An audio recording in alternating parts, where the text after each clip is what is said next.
Terima kasih. Baiklah, terima kasih.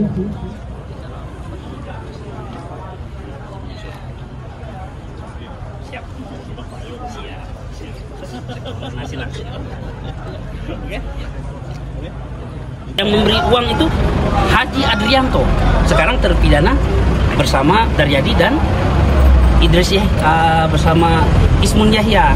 Nah, sementara Zulkifli Idris tidak diproses, sementara DPRD tidak ditelusuri, kan gitu. Ya walaupun Rp1.000 namanya korupsi, tetap korupsi. Kita tetap menyatakan, kita lihat, lawan, dan kita laporkan. Nah, hari ini kita telah memberikan laporan resmi, ada tanda tangan dari beberapa aliansi dan masyarakat supaya ditindaklanjuti, dan kita siap memberikan bukti-bukti. Karena waktu di persidangan itu jelas sekali ada kwitansi. Jadi si Haji Adrianto memberikan uang 100 juta kepada Zulkifli itu ada kwitansinya. 100 juta berikutnya melalui transfer ke rekening Zulkifli juga. Ada bukti transfernya. Jadi kan jelas kalau masalah bukti, masalah saksi, saya rasa sangat jelas. Jadi sangat janggal bagi kita kalau tidak diproses. Nah, harapan kita ini diproses ke depan. Mungkin selama ini belum diproses mungkin. Nah, dengan kita mendesak supaya bisa diproses. Jadi sudah ada pergerakan lain lagi ya? Kalau misalnya kalau ditelusuri ya tidak menutup kemungkinan, karena kan dana ini kan besar sekali ya, 10 miliar. Nah, memang ada sebagian sudah dikembalikan, sebagian belum, kan begitu. Nah, ini tidak menutup kemungkinan seperti di DPR ya. Nah, menerima nanti itu kan tugasnya kejaksaan, kita hanya membantu. Jadi kalau ditelusuri ini tidak menutup kemungkinan ada tersangka-tersangka baru. Nah, karena waktu di persidangan jelas sekali hakim menyatakan kepada jaksa penuntut umum di Pengadilan Tipikor Lembang, dia menyatakan bahwa tolong Pak Jaksa diproses, jika perlu ditetapkan tersangka. Telusuri siapa saja yang menerima dana dari BUMD ini, diproses secara hukum. Kalau tidak diproses, apa yang bakal kita lakukan? Nah, kalau ini tidak diproses, mungkin kita menunggu ya, karena tadi kata Pak Jaksanya untuk proses kita menunggu 1-2 minggu. Kalau enggak ya kita akan datang lagi ke sini. Tidak juga kita akan datang ke Jati, tidak juga kita ke Mahkamah Agung. Artinya kita ingin kepastian hukum. Oke, baik Pak.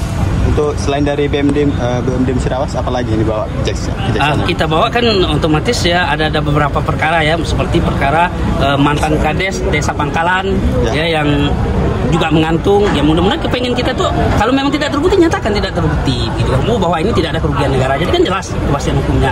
Jangan ini lapor proses dingin seolah-olah ada suap, ada apa, padahal Kejari tidak makan suap, cuman kepastian hukum aja tidak diberikan. Jadi kita ingin diberikan kepastian hukum. Menurut pandangan korupsi di Musirawas ini seperti apa? Kalau menurut kita ya korupsi di Musirawas ini sudah berjemaah.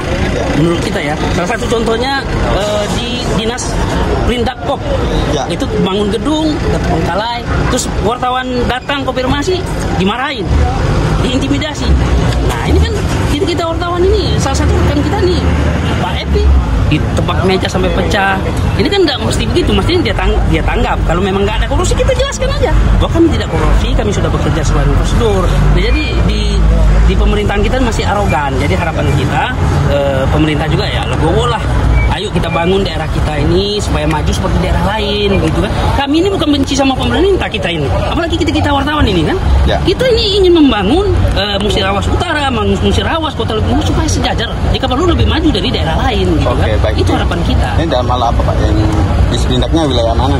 Wilayah Kabupaten Musirawas Utara Pak? Iya. Selain dari itu Pak, apa yang terbawa hari ini? Selain dari itu ada mensupport lah, intinya kita memberi support ya dari mahasiswa, dari masyarakat, dari aktivis kepada Kejari yang baru ini supaya dia berani memberantas korupsi dan kita dukung gitu kan.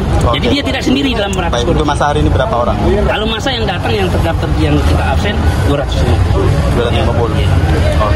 Untuk dari mana saja? Kita dari Koalisi Masyarakat dan Mahasiswa Anti Korupsi. Nama gabung Pak? Nama saya Pak Dian Burlian, selaku Korlap yang juga selaku salah satu pengacara dari tersangka korupsi ini, dari Daryadi. Jadi kita pengacaranya Daryadi. Jadi kita merasa ini, kok klien kita sendiri kok yang ditahan, yang nyata-nyata terbukti nggak ditahan, ada apa? Jadi kita mencoba itu supaya artinya ada keadilan bagi klien kita dan khususnya ada efek jerah bagi masyarakat. Bapak harapkan Pak setelah sidang ini? Ya harapan kita